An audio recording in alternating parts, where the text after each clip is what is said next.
stack of notes and then leave them on a desk somewhere and never look at them. I thought the occasion was a little too important today, so I'm going to try to as they were talking, I had about 15 other things I'd like to add. I want to say first that Americans' responses to what happened today can generally be categorized into three groups. One group, which is the smallest in number, is sickened by today's events. These are folks who never wanted to see a minority, a woman or a member of a racial minority group in the White House. Another group, comprised mostly of young people, are unimpressed or even frustrated by the attention being paid to Obama's race. These are folks who consider themselves post-racial. They understand, you understand perhaps I should say, that it's a big deal because it's a first. But since they are not overtly bigoted, and they know very few people who are, they do not fully grasp the significance of the moment. The third group, and by far the largest, is moved. It's for some of us beyond words. Republicans and Democrats, liberals and conservatives, folks in this category reflect upon this, a day many thought they would not see in their lifetime. The first group, the biggest, will have their day yet. They will not go quietly, though I am confident that they will be rendered increasingly irrelevant. They will devise new ways to disguise and deny their racism, ignore the impact of our racist history, and make certain that any failing President Obama has will be at least in part attributed to his race. Look for suggestions of an affirmative action president from members of this group. They subscribe to the familiar double standard that when poor folks need help, it's welfare. When CEOs need help, it's government aid.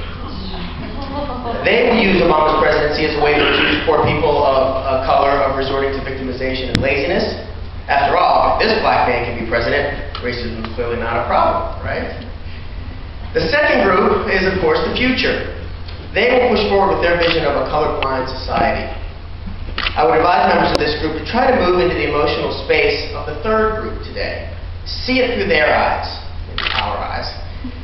Try to understand that reminding ourselves about the struggle results in two positive outcomes. One, we're less likely to repeat our same mistakes. And two, we constantly remember that progress does not equal equality.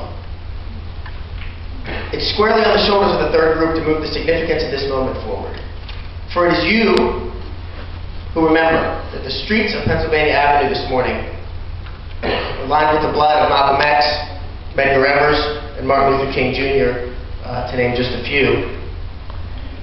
The sweat of Rosa Parks, John Lewis, who we saw today, Morris Dees, Jesse Jackson, again to name just a few. The tears of Nelson Mandela, Mamie Till, millions of people of all races, ethnicities, nationalities who have watched as a nation that in so many ways is a beacon of democracy, as President Willey said.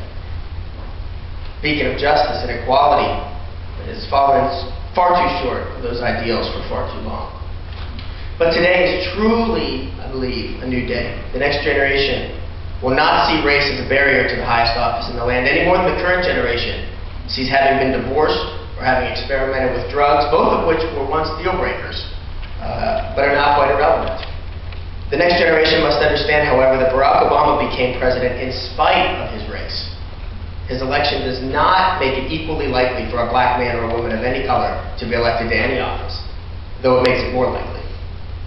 His election does not mean that African-American babies born today have the same chance at prosperity as white babies born today.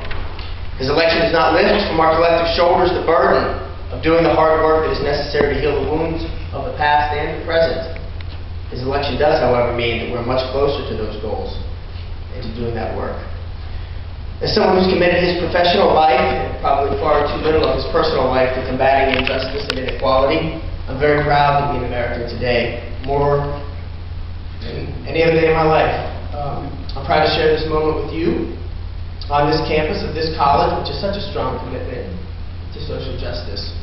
I'm thankful to those of you who decided to share this moment with us as well.